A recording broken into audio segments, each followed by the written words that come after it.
At first, I want to thank you for making your time for this. Also, I want to thank you, Afsana Smita, who has been actually contacting you for this program.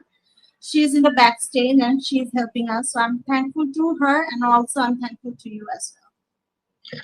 Well, thank you for that, and thank you also for this invitation, and thank you to Ashan for her superb help in setting it up. I'm a complete technophobe, I have to say, so she was very calming and reassuring, so I'm grateful. And as I say, lovely to see you again. Lovely. So, Richard, I know you, but our audience will be benefited if you just introduce yourself as well, because I know you have, a lot of experiences and also a lot of expertise that you are serving, representing as well to clients. So, would you like to tell me about yourself? And also, the most important question for me to know other people is, what made you come to this profession? Because we all had I hope mostly we have a purpose when we come to this profession. The way we see it, how we represent ourselves to our clients, because we all professionals are so different. So I will be requesting you to tell about yourself a little bit, and also the expertise you have, and also what made you come to this profession. Okay, I'll keep this simple. Actually, Smear, I had no intention at all of ever being a psychologist. Not at all. I didn't do particularly well at school. I sort of did just enough to go off to university, and read something called social science, which I had never ever heard of, but it was something I could do. And that sparked a bit of an interest in me in why people behave as they do. And that's about as far as it went at that stage. And my ambition from about the age of 3 or 4, and my parents have got a picture of me actually pretending to be an airplane. I wanted to fly airplanes. That's what I wanted to do. I wanted to be a pilot. Yeah. So as soon as I'd finished at university, I went off and joined the Royal Air Force here in the UK, and did my bit in the sort of air transport world primarily. But I wasn't allowed to fly professionally because of some exceptionally boring ear infection, which I won't go into detail on because it would be so boring. But it was just at the time that the Ministry of Defence in the UK lost a claim in the High Court over here that they had not done enough to safeguard the mental well-being of members of the armed forces in a campaign in the Falkland Islands in 1982.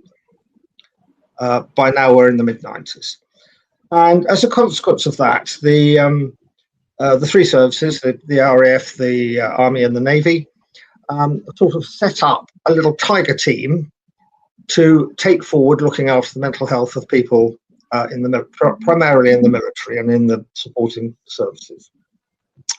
And I was selected for that simply because I was available at the right time and had a first degree in social science, which was as near as anybody got to psychology in those days. So I started being trained up by the Air Force in primarily what we called the management of operational stress.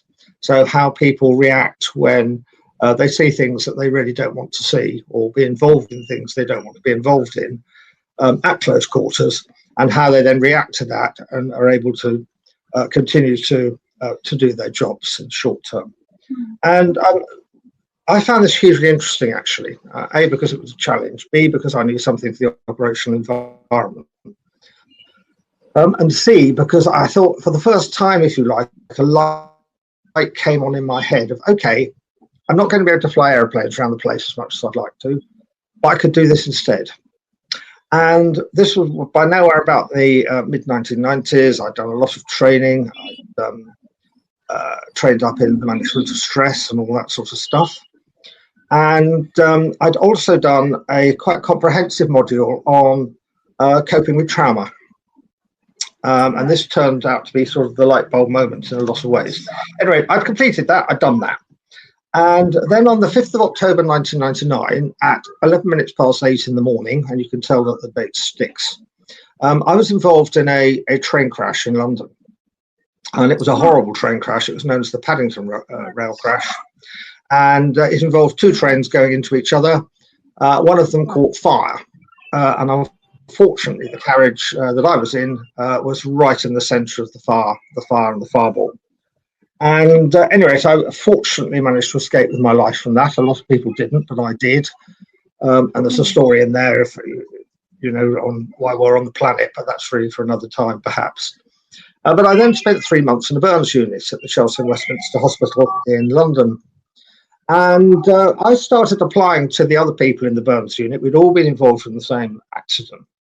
I started applying the principles that I'd been taught in how to help other people overcome trauma. And we applied it to ourselves, and we did little group exercises when we were well enough to do so. And somewhat amazingly, that, to me at least, that proved that everything I'd been telling other people, everything I'd been taught actually worked. And so, to cut the story short, I then came out of hospital, did my physical rehabilitation, and went back to work after about 3.5 months with no obvious psychological sequela. And I decided at that point, okay, this is what I was going to do, and this is what I was on the planet for. And I was fortunate enough to secure some funding from both the Royal Air Force and from Network Rail, who were the rail company involved in the accident, and First Great Western, which is another training company involved. They funded me a PhD in psychology, which I completed in 2006.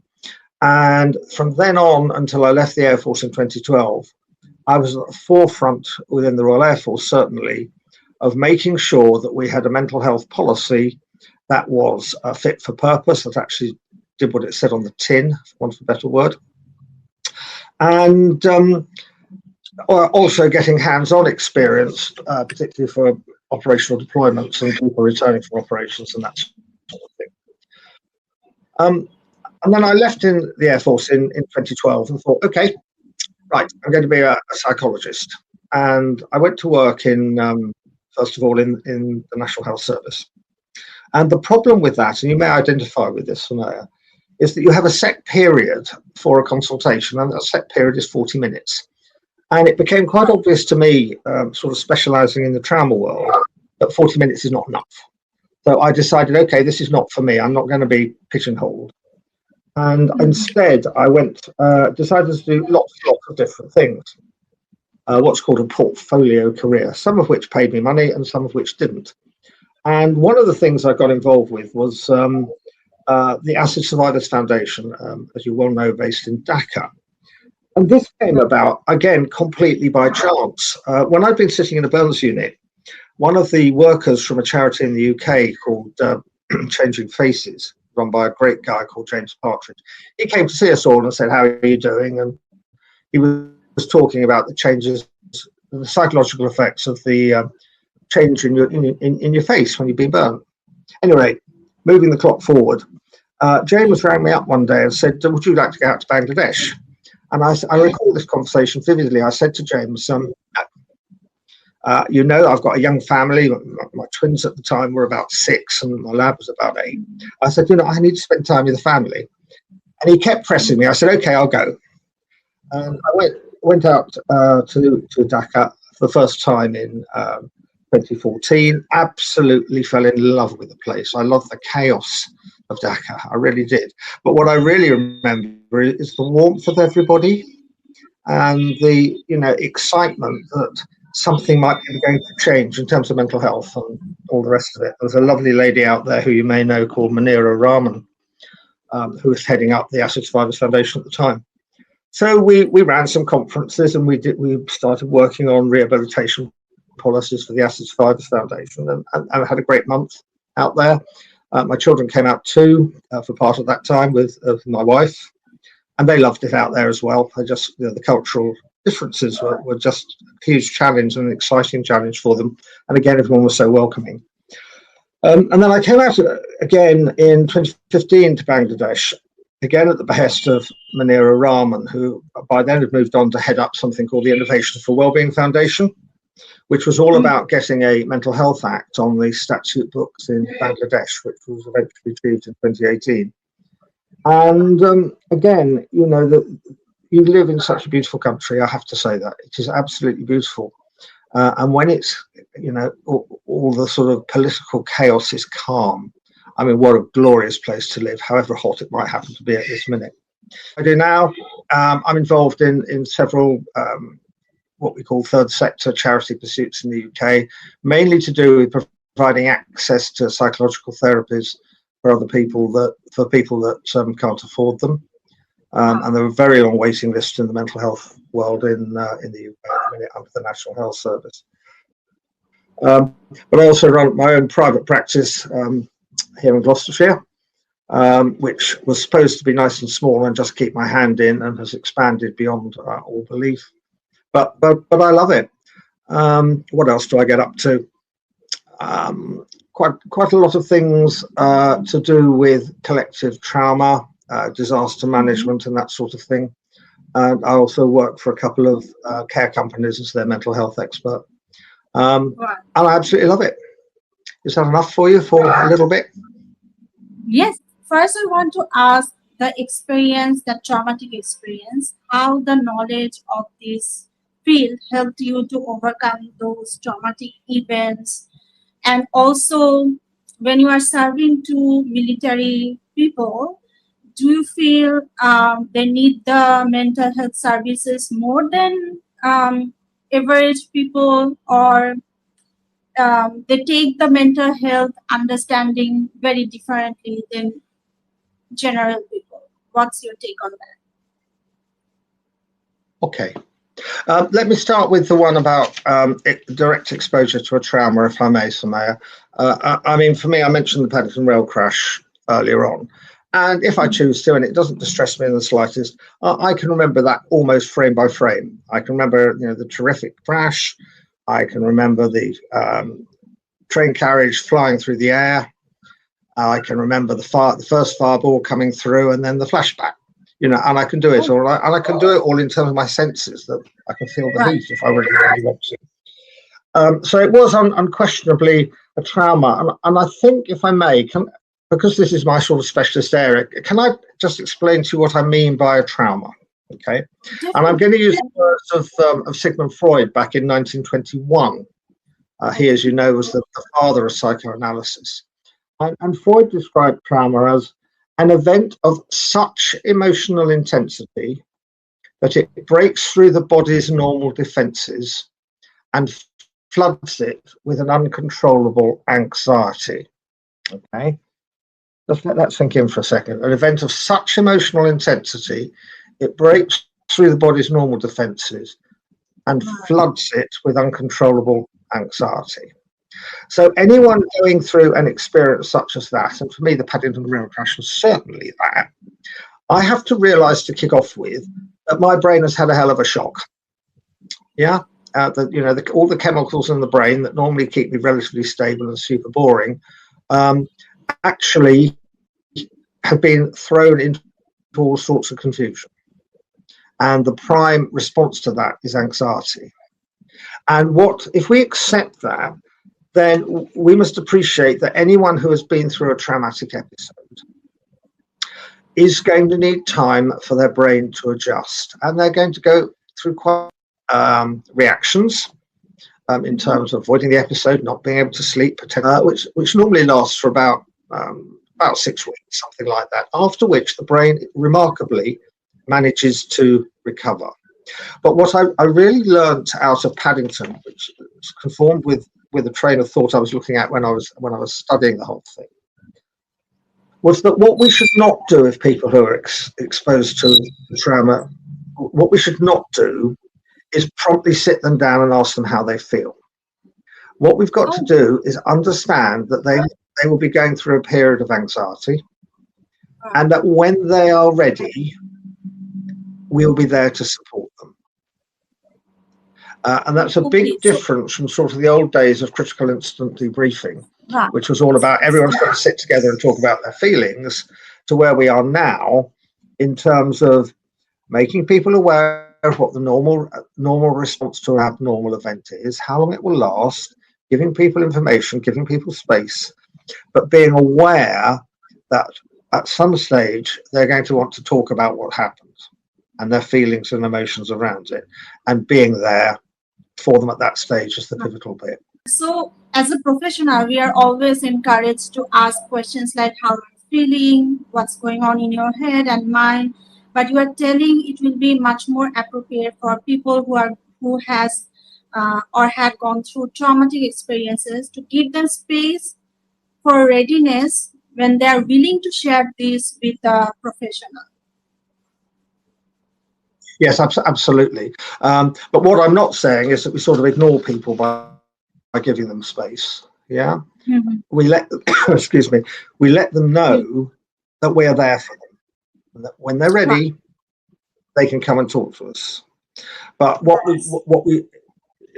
is often the wrong thing to do, and I saw it a lot after the Grenfell Tower fire in London in 2017, which was a horrendous episode, with tens of people, or 82 people killed at the end of all of that, but thousands more traumatized by what they saw, and the wider neighborhood as well. Is that some people really, really well-meaning, okay, were coming up to them 2 or 3 days after the event and saying, so what happened to you? How did you feel about it? Yeah. And equally, the media can do that as well. I mean, if you've got a really, big crisis going on, the media will be there looking for the human angle and the human touch. What happened to you? How do you feel? Which is the worst possible thing you can do, because the brain has already worked out it's had a shock. Okay, right. And it is recovering in the same way as torn ankle ligaments take time to recover. So my thought process on it is okay, you've been in a trauma, you're going to have a rough time, but when you're ready, you come and talk to me. And all things must pass. And in most people that does happen. But the trick, though, is that if people are still experiencing flashbacks or really severe reactions of the stress response, or the acute stress response, then they do need to have a therapeutic approach very quickly, actually, because if they don't, then that's when the brain can start to think, okay, this is the new normal. I'm going to have flashbacks. I'm going to be really anxious. I'm never getting on a train again, or whatever that the brain has decided is the safe way ahead. And that's the point where you do have to intervene in the same way as you do with torn ankle ligaments. There comes a point when you have to go and see a doctor. So yeah, I mean, I learned a lot through that. A gave me confidence that the dialectical behavioral therapy approach that I use is the right one. Because I use those principles in the Burns unit. It also worked, coming to the second part of your initial question, Samaya, on the military component. Yeah, because I was able to stand on the back of on the back of an aircraft in a hangar, yeah, and talk to a whole load of troops who were just off deploying to wherever we were deploying to at the time. And I could actually talk with some credibility because I've actually been there. I've got the video, I've got the T-shirt, literally, actually, in both cases. And I know what it's like to actually have that feeling of uncontrollable anxiety. Yeah, I know it. I've been there. A bit like with eating disorders, I haven't been there, but people talk about voices in the head. Yeah, and if you've been there, you understand it, and I certainly understand the trauma thing. So what I did find from military context is it gave me a lot of credibility for a start, because people recognise that, okay, this happens, and you come back to work, you put on your uniform again, and life carries on. You're not scarred for life psychologically. You might be physically, but psychologically ready to climb in your coffin at age 106 or whatever it is, years hence. The point about the military context, I mean, however, big, strong, beefy, the stereotypical military person is, okay, they are like you and I. They have a heart, they have 2 lungs, a couple of kidneys. We are human beings. Okay. So whilst we can train people rightly to carry on with the heat of battle, however unpleasant that may be, whether it's remote firing from an aeroplane or a ship, or close combat operations on land, people's brains are going to experience things that they're not normal in the normal course of society. They wouldn't do, but they're trained to expect that.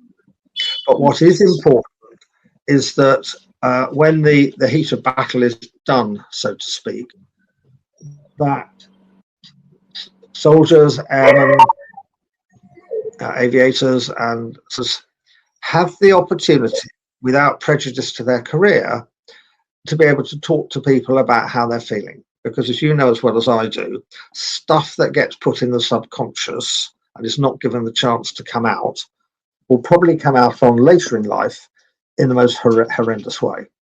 And you'll know, the suicide statistics for people who have been diagnosed as a post-traumatic stress disorder is very high, or comparatively high. So we need, I think, to accept that military people, they may wear a uniform, they may look, absolutely unbreakable, but they're human beings just like the rest of us are. So PTSD can be very common to them, but at the same time, sometimes I feel because they appear very strong and they are physically very strong.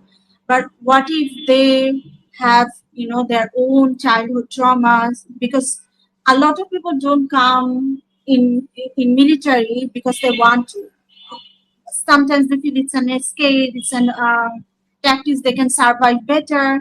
So I was thinking they can have a personal traumatic experiences in their childhood. They can develop personality disorder. Can they develop personality disorder?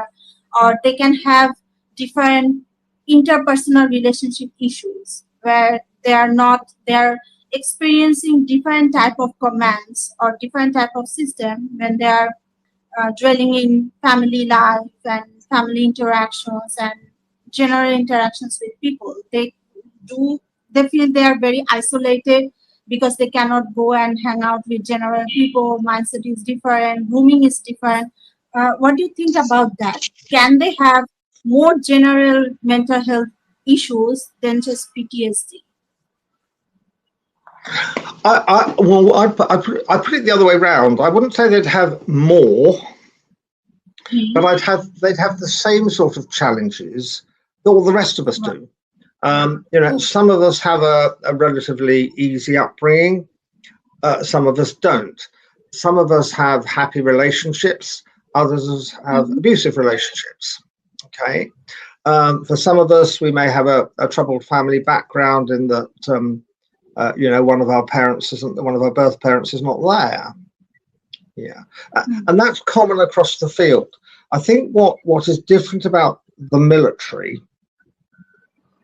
is that whilst they're actually involved in operations, when they're actually deployed, that they don't have the opportunity to even begin to come to terms with what is happening. And of course, they're cut off from any dramas going on the home front. And they then have whatever they're getting up to and the sights they're seeing if they're deployed on active operations. Okay. But I don't see them as a different typology just because they join the military. I think they have a different experience, sort of operating in working in a supermarket or in a hospital or something like that. But I think in the past, and I mean the long distance past, people didn't realise that people in the military are to have health challenges. You go back to the First World War, well over 100 years ago now, 110. People were shot for cowardice. Well, some of them may have been cowards, but it's generally recognised that a lot of them were suffering from what was then called shell shock, that we now know today as traumatic stress disorder. They had that uncontrollable anxiety, which I referred to earlier in the quote from Sigmund Freud. Yeah. So it's how the military, and we've done it quite well, I think, in the UK, has acted to cope with the mental well-being of our soldiers, sailors, and airmen. That marks it out. I did actually, just to digress for a second, when I was in Dhaka back in, I think it was 2015, it was the second time I was there, I had a very interesting chat with the then Vice Chief of your Air Staff, the Bangladesh Air Force. And we had a really, really meaningful conversation along the lines of how we inform people or advise people of the potential symptoms of all mental health disorders, not just PTSD, but the whole gambit of depression, other anxiety disorders, psychosis, eating disorders. Dr. Griffin and the military are not immune from that. And we did a bit of work together on how he might wish to take that forward within the Bangladesh Air Force. But as I say, that's a long time ago, and quite a lot of water under the bridge, I suspect. Right.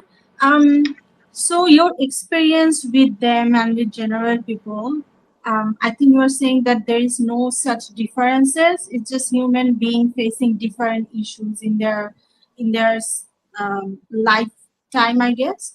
But also you are saying that in traumatic experiences, when you are having trauma or PTSD, even though military people or general people, whatever it is, when we are addressing PTSD, do you think that it is curable? Can we hope that all the flashbacks, all the brain overwhelming itself can be gone away by taking professional help? Right, PTSD is certainly curable. Okay, and I say that in the same vein that cancer, if caught early, is curable. And it's much the same actually with a chronic mental health disorder such as PTSD. If you can access treatment early enough, PTSD is absolutely curable. It's about coming to terms of processing happened to shock our brain, processing all of that, looking at the emotions around it, and putting it in a timeline of our life. In other words, what happened on the 5th of October 1999 for me has not defined the rest of my life in how I think and feel. It may have given me a career pathway I didn't expect, but it's not something that mars my day-to-day living experience. I don't sort of go back to it. But generally speaking, I have processed that. I've put it in its rightful box of 27 years ago, and have plodded on with my life. And so it is curable by using two techniques. One, the processing bit I've just been through, and the second one is actually to get people more in tune with their emotions generally. And this is if you know about cognitive behavioral therapy, you may also know that there's a slightly different area called dialectical behavioral therapy, which happens to be my sort of area of practice. And what this is all about is promoting the principles of mindfulness. So living in the present, not living 27 years ago, and not living 27 years further on in life. It's being present in the moment, and it's being calm in the moment, and being able to bring our wise mind together. That's the combination of the emotional mind, the fun bit, and the rational mind, which of course is the boring bit, and rules and regulations and all the rest of it, and bring it together to create wise mind. So that's sort of mindfulness. Also emotion regulation generally. This is all about accepting emotions as they are. We don't want to change emotions. Emotions are emotions. They're the reality of it. What we can do with a bit of insight and skills training is look at how we respond to those emotions. And if those emotions are not helpful or effective, and a lot of them aren't, then we do what's called acting opposite, and dialectical actually means opposite. So if we're feeling very sad and depressed, okay, we're sad and depressed for a reason, we accept that, we put it on our left shoulder and we accept that, but we then look at how we're responding to that. And if one of the reactions to that is we're going to lie in bed all day under the duvet or whatever, we look say, is that helpful and effective? And the answer is no, it isn't. That is not what we were put on the planet for, to enjoy life, is it? So we get in the mindset of, okay, we're going to do the exact opposite. But I don't see them as a different typology just because they join the military. I think they have a different experience, sort of operating in working in a supermarket or in a hospital or something like that. But I think in the past, and I mean the long distance past, but you go back to the First World War, well over 100 years ago now, 110, people were shot for cowardice. Well, some of them may have been cowards, but it's generally recognised that a lot of them were suffering from what was then called shell shock, that we now know today as traumatic stress disorder. They had that uncontrollable anxiety, which I referred to earlier in the the quote from Sigmund Freud. Yeah. So it's how the military, and we've done it quite well, I think, in the UK, has acted to cope with the mental well-being of our soldiers, sailors, and airmen. That marks it out. I did actually, just to digress for a second, when I was in Dhaka back in, I think it was 2015, it was the second time I was there, I had a very interesting chat with the then Vice Chief of your Air Staff, the Bangladesh Air Force. And we had a really, really meaningful conversation along the lines of, how we inform people or advise people of the potential symptoms of all mental health disorders, not just, PTSD, but the whole gambit of depression, other anxiety disorders, psychosis, eating disorders. Just because you're in the military, you're not immune from that. And we did a bit of work together on how he might wish to take that forward within the Bangladesh Air Force. But as I say, that's a long time ago, and quite a lot of water under the bridge, I suspect. Right. So your experience with them and with general people, I think you are saying that there is no such differences. It's just human being facing different issues in their lifetime, I guess. But also you are saying that in traumatic experiences, when you are having trauma or PTSD, even though military people or general people, whatever it is, when we are addressing PTSD, do you think that it is curable? Can we hope that all the flashbacks, all the brain overwhelming itself can be gone away by taking professional help? Right. PTSD is certainly curable. Okay. And I say that in the same vein that cancer, if caught early, is curable.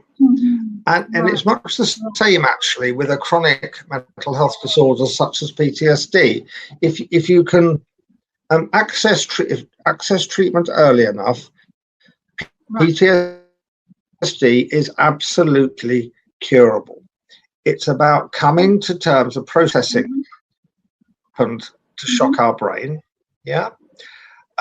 processing all of that, looking at the emotions around it, and putting it in a timeline of our life. In other words, what happened on the 5th of October 1999 for me has not defined the rest of my life in how I think and feel. It may have given me a career pathway I didn't expect, but it's not something that mars my day-to-day living experience. I don't go back to it. But generally speaking, I have processed that. I've put it in its rightful box of 27 years ago and have plodded on with my life. And so it is curable by using two techniques. One, the processing bit I've just been through. And the second one is actually to get people more in tune with their emotions generally. And this is if you know about cognitive behavioral therapy, you may also know that there's a slightly different area called dialectical behavioral therapy, which happens to be my sort of area of practice. And what this is all about is promoting the principles of mindfulness. So living in the present, not living 27 years ago, and not living 27 years further on in life. It's being present in the moment, and it's being calm in the moment, and being able to bring our wise mind together. That's the combination of the emotional mind, the fun bit, and the rational mind, which of course is the boring bit, and rules and regulations and all the rest of it, and bring it together to create wise mind. So that's sort of mindfulness. Also emotion regulation generally. This is all about accepting emotions as they are. We don't want to change emotions. Emotions are emotions. They're the reality of it. What we can do with a bit of insight and skills training is look at how we respond to those emotions. And if those emotions are not helpful or effective, and a lot of them aren't, then we do what's called acting opposite, and dialectical actually means opposite. So if we're feeling very sad and depressed, okay, we're sad and depressed for a reason, we accept that, we put it on our left shoulder and we accept that, but we then look at how we're responding to that. And if one of the reactions to that is we're going to lie in bed all day under the duvet or whatever, we say, is that helpful and effective? And the answer is no, it isn't. That is not what we were put on the planet for, to enjoy life, is it? So we get in the mindset of, okay, we're going to do the exact opposite. So we force ourselves to get in the mindset of not lying in bed, getting up and getting on with our lives. And that does work. It takes a bit of time to actually get it. Once we've got it, we've got it. And dialectical behavioural therapy, DBT, also covers modules on distress tolerance. So how do we cope with something going wrong in the future? How do we survive day-to-day crises, for want of a better word, without making the situation worse? And also work on interpersonal relationships, because people who've been involved in traumas, it does have an effect on those around them. And it can be very difficult to trust other people, and it's a great challenge for relationships generally. I'm extremely lucky in my life to have someone that I can absolutely rely on as a soulmate, that I can call up at any time of the day and say, hey, having a rough time. And that other individual can do the same with me, and we're very, very lucky to have that. And it also saves me taking my stuff out, which is where I came in on this, really, on the family when I get home, who've got their own problems to deal with, as a dad. So it's certainly curable, The problem, as I mentioned earlier, comes as if the symptoms of PTSD become prolonged, because then that becomes learned behaviour, and it's then harder to shift back into what you and I might term our normalities. Exactly. Thank you so much. I think it's very comforting to know that the early we help ourselves to treat PTSD, it's curable, it's also manageable as well. Whenever you feel like I need to take help because it's not enough for me to manage that PTSD traumatic event and the experiences people have for the trauma. But also, I believe you provide mental health first aid support, right?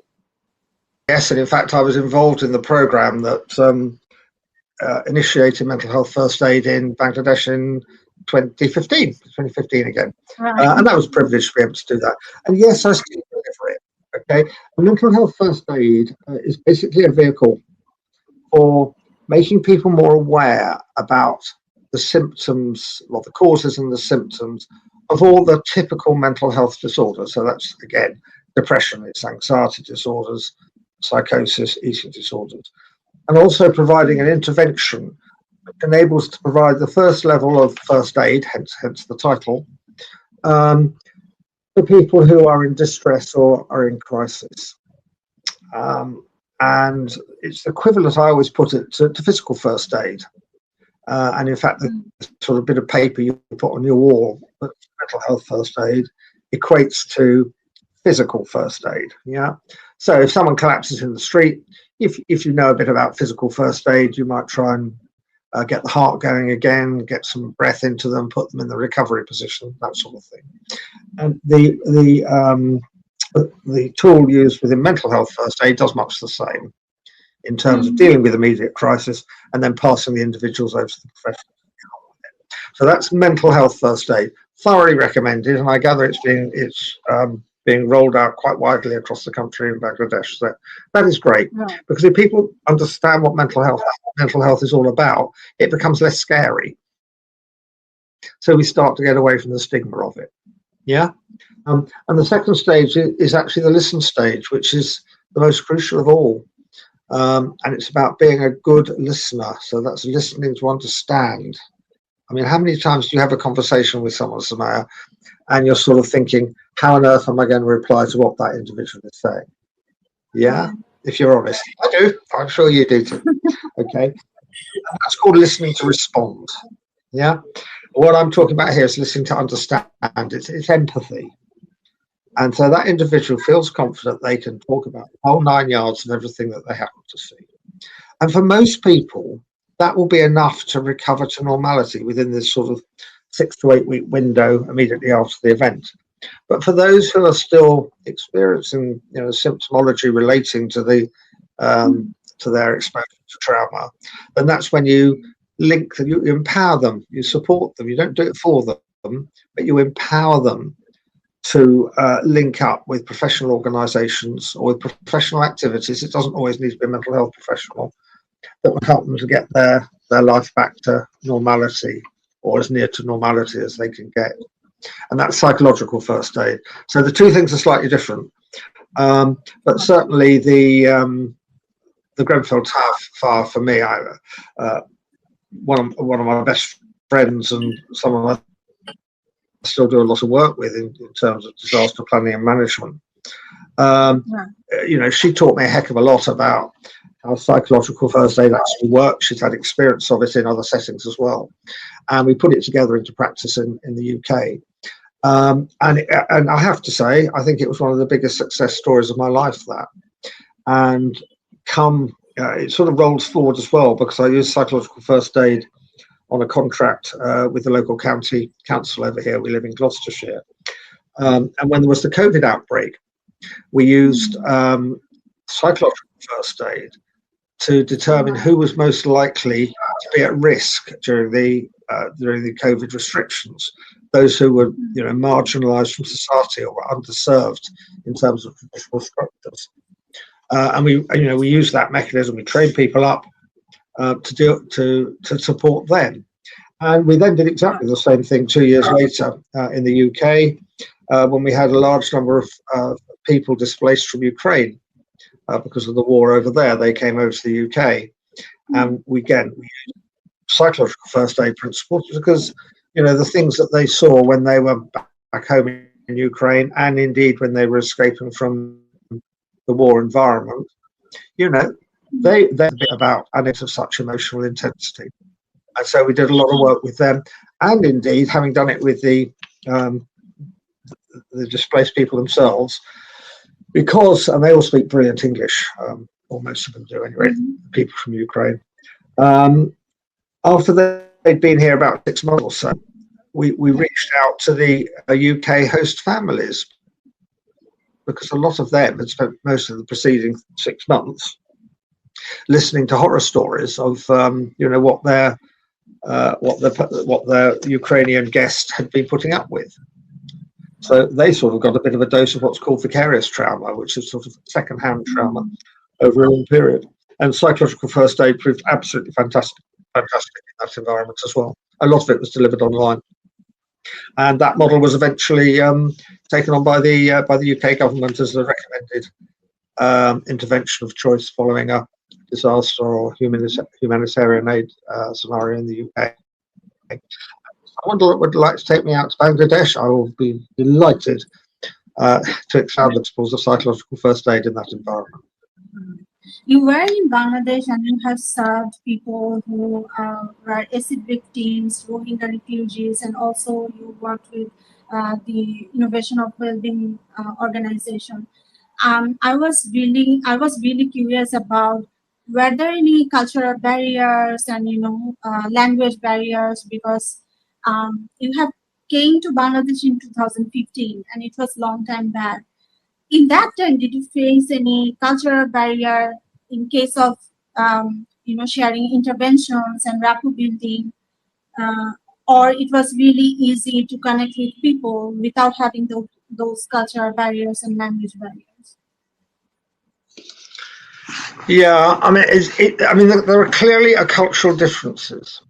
Okay, but generally speaking, what I did think is that Bangladesh has got a lot to offer in terms of that cultural backdrop, which the so-called West does not.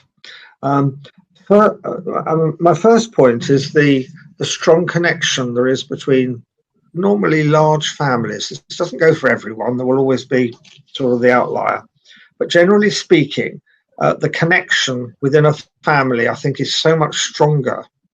It seems to me, as an outsider, let's say that, it seems to me, I treat it as that, as a real bonus, okay, which is something we don't really have over here because we're all rushing around doing our own thing. So that, I think, is something that I do find good. The overriding bit, though, I think, is that I was astounded when I first came over there in 2014 at the complete lack of knowledge there was then, Samaya, we're talking 12 years ago, about mental health. And I remember doing a talk at to a sort of group of, it was a sort of social collective that I was taken out to, and I had an interpreter with me because my Bengali is weak, to put it strongly, if you get what I mean. Although I did my best with hellos and goodbyes and that sort of stuff. But I was trotting through a quite standard mental health awareness presentation. I was talking about anxiety, etc. And I then was doing my bit on, and I said the word depression. And I could see the translator was struggling with it. And you know, when you're talking to an audience, I know you do this as well, you sort of understand where the audience doesn't get it. Yeah. So I stopped and said to the translator, "Can I just check what you said then?" And he said, "Yes, I used the word depression, which is sort of in the ground. You have a depression in the ground." Because there was at that time, other than within the educated bounds of the then fledgling Faculty of Clinical Psychology at the University of Dhaka, there was very little mental health awareness. Now, although that's tragic up until then, I think actually starting from a baseline of no knowledge actually makes it easier to build a structure to support people than trying to amend a huge, great big structure that, for instance, we've got in the UK, okay, which does not work. It's not fit for purpose in terms of the length of time it takes for people to access treatment. So when you're talking about the cultural bit, I think sort of not there is that, okay, you kicked off with the Mental Health Act in 2018, and well done. And that's given you a structure from which Bangladesh can build. And I didn't sense actually the same degree of stigma around some routine mental health disorders, the sort of thing that is your and my bread and butter with every day in our consulting rooms. Yeah. But what I did find is that if people were severely impacted by the symptoms of mental health, I'm looking at psychosis, where people have distortions of reality. So psychosis, schizophrenia, that those people were hidden away. And I really did find that really, really hard. Because again, in the vast majority of cases, people with psychosis can be treated. Yeah, if the resources are there and if the knowledge is there. So that's what I really, really noticed in terms of cultural differences. I mean, there are a heck of a lot more below the surface, and I'm only looking at this in terms of, the mental health component. But what I did find, and I will never forget, is how welcoming everybody was. I mean, and my children in particular, I think about when we went out for a month in 2015.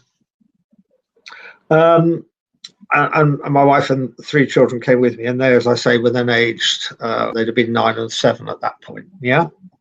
And because they were missing school in the UK, I asked Manira if it would be possible for them to go to a school in Dhaka, okay?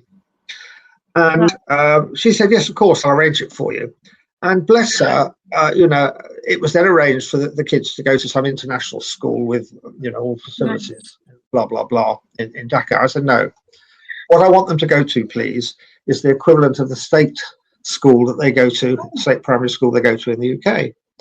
And, my wife and the kids found themselves walking down the side of a railway track early in the morning and going to a school, the equivalent of a primary school in the centre of Dhaka, in an area that certainly would equate to my equivalent of poverty.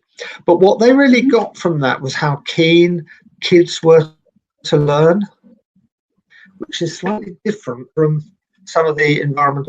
And they've made friends out there they have kept in touch with. Certainly Alex does. And there's whatever cultural differences there may be, and you can go back to the First World War again for this one if you like. Football. You don't have to speak to make connections and make friends. You can kick a ball with them. You can laugh with them. A cup of a couple water or Coca-Cola or whatever with them, and that's how you can forge connections.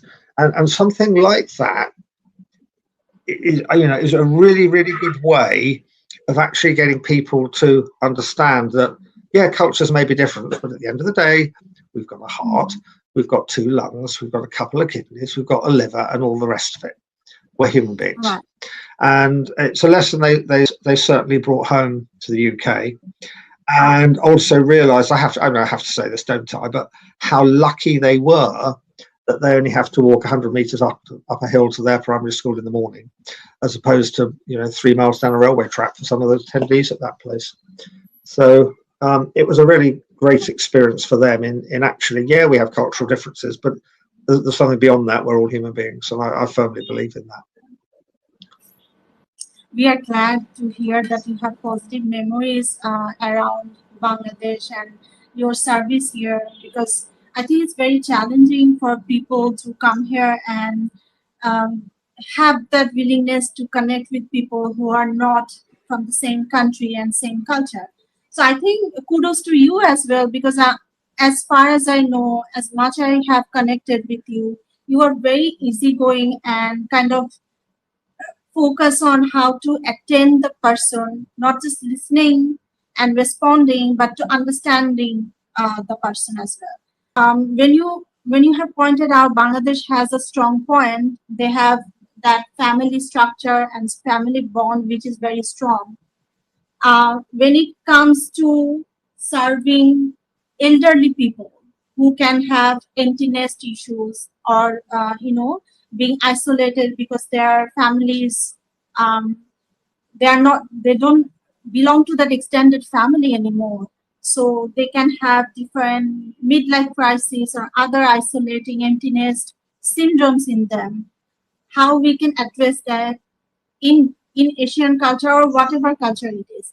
So if we want to build a better rapport with our client, what's the basic and most important skill for a professional?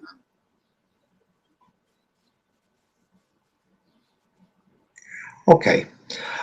I would say to you from my personal experience that actually in terms of rapport building, that first consultation session is pivotal. And it is, as you say, it's forging a connection. Okay. And how we do that depends very much on your skills, and I know they're good, and mine for what they're worth. It's actually getting the individual who you're sitting next to or sitting in front of to actually say, I can trust this person. Right. I can trust this person. Mm-hmm. and building that, yeah, I mean, it's a skill. It's something we're taught during training, isn't it? But the biggest thing of all is to create an empathetic environment. And an empathetic environment, as you know, is very different from a sympathetic environment. Sympathetic environment, oh, I'm so sorry this has happened to you, how terrible. Yeah. Whereas an empathetic environment is, I get it, I'm here for you, and we'll go through this together. And that to me is I know from a first session whether or not I'm going to be able to forge a therapeutic alliance with that individual. And a lot of it is, again, it's about listening. It's about listening, Samaya. It's not about thinking, okay, where are we going to go? What's the next stage? What's the next aim of this session? It's actually about listening to what the person sitting opposite us, what do they really want to talk about, which might not necessarily be what they say, in advance they want to talk about. So it's building that initial connection and a therapy and an empathetic environment going forward. Your point on isolation is a really good one, actually, because although it's very easy to go by the stereotypes of the large extended families and everybody's being mutually supportive. Family dynamics are not that straightforward at any rate. And there will be people who actually want to forge their own path in life, and for whatever reason don't want to conform to whatever the family structure is, and that's similar. That's not just a Bangladesh problem. That's be equally the same in the States or in the UK, France, Australia. Yeah, there are people who are comfortable within the family setting for its comforts and its boundaries, but others who want to forge their own way in life. Yeah. and don't want just to conform for the sake of it, and thus can become very isolated. And I think you talk about people sort of hitting the midlife crisis who are a bit isolated and they haven't got, parents to look after, and they haven't got children or grandchildren to sort of keep that family dynamic going. What I would say to them is, if they sought my assistance, or I was looking at a package to put together, it would be okay. You're here. What are your needs in life? What are your wants in life? What are your expectations in life?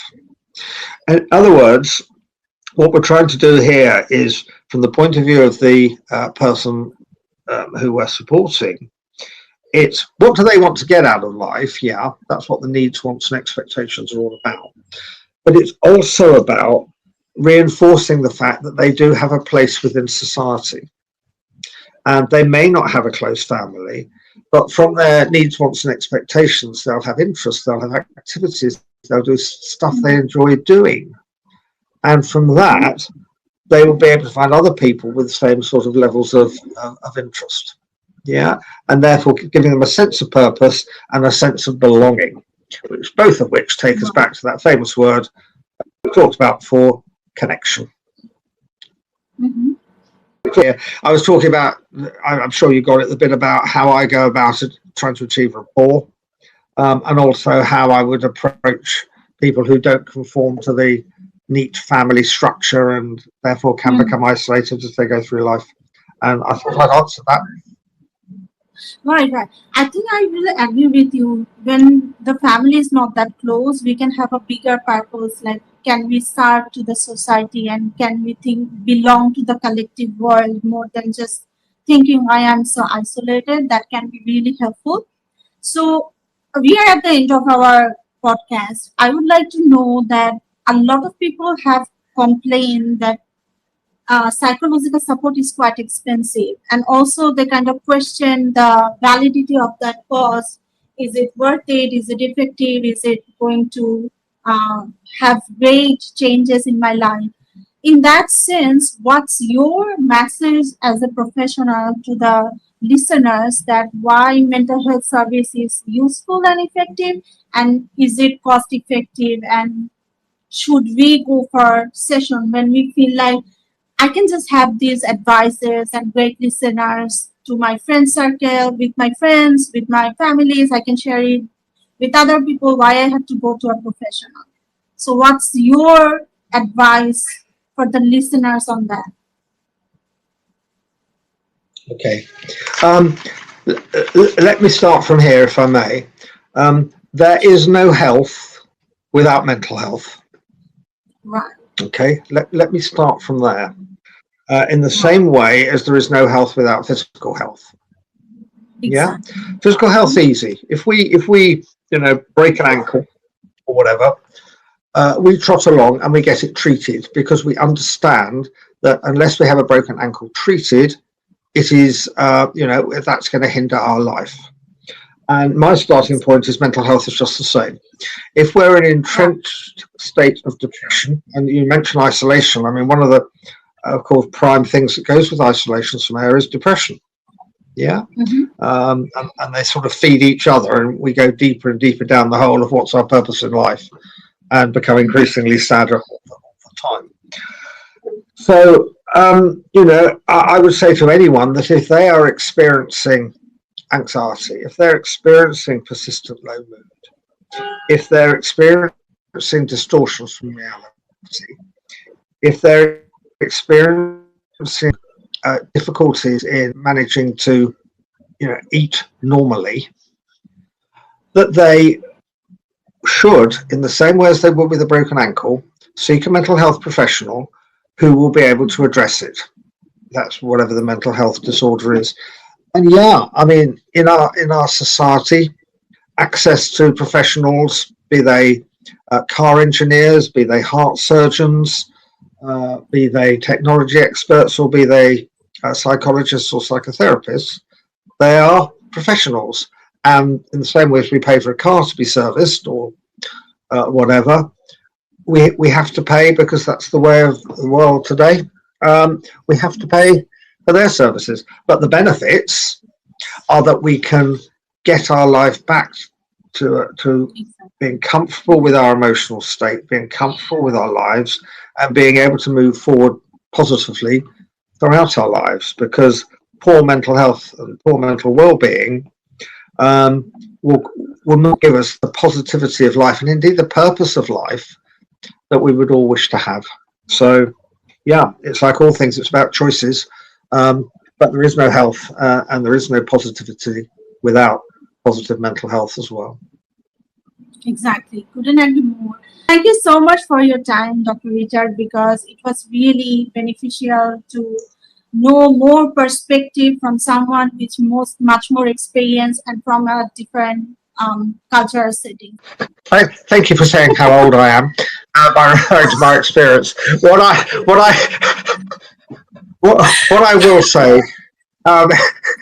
as that is that you have verve and enthusiasm, and that will take you and your profession in Bangladesh very, very far. And as you know, we've spoken about this before in another setting. It is that that youthful, I use the word advisedly, but that youthful vibe coming from your generation that will actually make the difference to Bangladesh, not only now, but in the future. And I do genuinely salute you for that. And I look forward to catching up with you again as and when we can. Thank you so much.